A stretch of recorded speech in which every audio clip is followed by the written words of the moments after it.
welcome. It's late February, so Seth Greenberg and Virginia Tech must need a victory. But add to that list Kansas State and Baylor and a couple of teams in the Big Ten.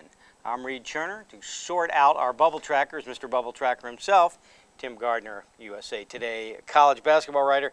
Tim, let's start in the ACC. Duke does not need to do anything. Virginia Tech, though, again, year after year. What is it about the Hokies that no matter what schedule they set up, they're always sitting here right on the fringe of the bubble when we get close to March? And this is a big game for them. Currently, 8-5 in the ACC, which is good. And in any other year, you'd be saying they're pretty much set. Problem is they have no top 50 wins. They had a win over Florida State. Florida State lost to Maryland. They bounce out. But what's interesting about the Hokies is that from 1 to 50, they're 0-5. But from 51 to 100, they're 8-0. So they've got a lot of good wins. They're 8-5 against the top 100, but they need that signature win. And if they beat Duke, then I think they're in, no question. If they lose to them, they're going to have to win the last two and then make a run in the ACC tournament.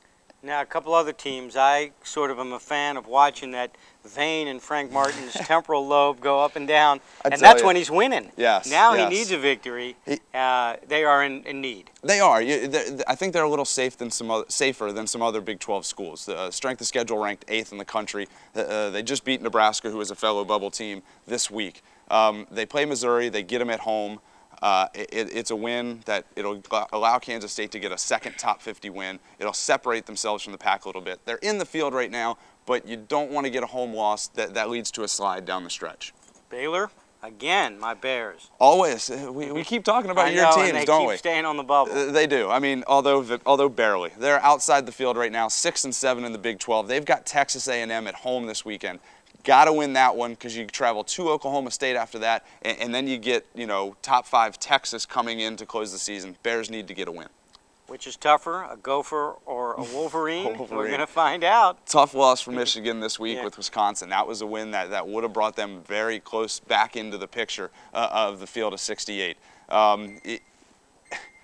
Neither team probably gets back in with a win. Minnesota has to win out the regular season just to get back to 500 in the Big Ten.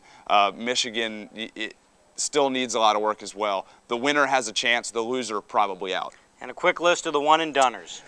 Teams that absolutely cannot lose this week, and I apologize, I got to look down. Boston College against Virginia. Nebraska travels to Iowa State. Utah State, a very interesting resume. Check out the Bubble Tracker at bubbletracker.usatoday.com for an in-depth look at what they're facing as they look for an at-large bid.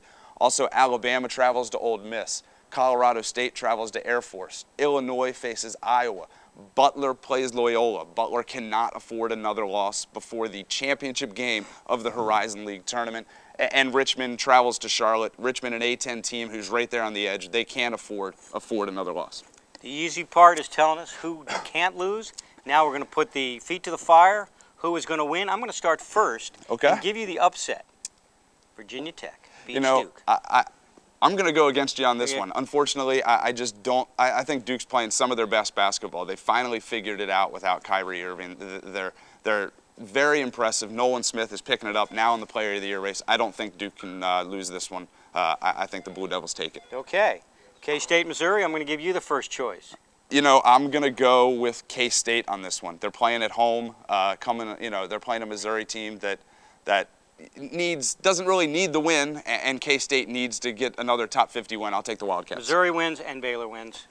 I don't know about the Baylor. They've already beaten Texas A&M on the road. Aggies are going to come in looking for revenge. I'll take Texas A&M. And then quickly, Michigan, Minnesota.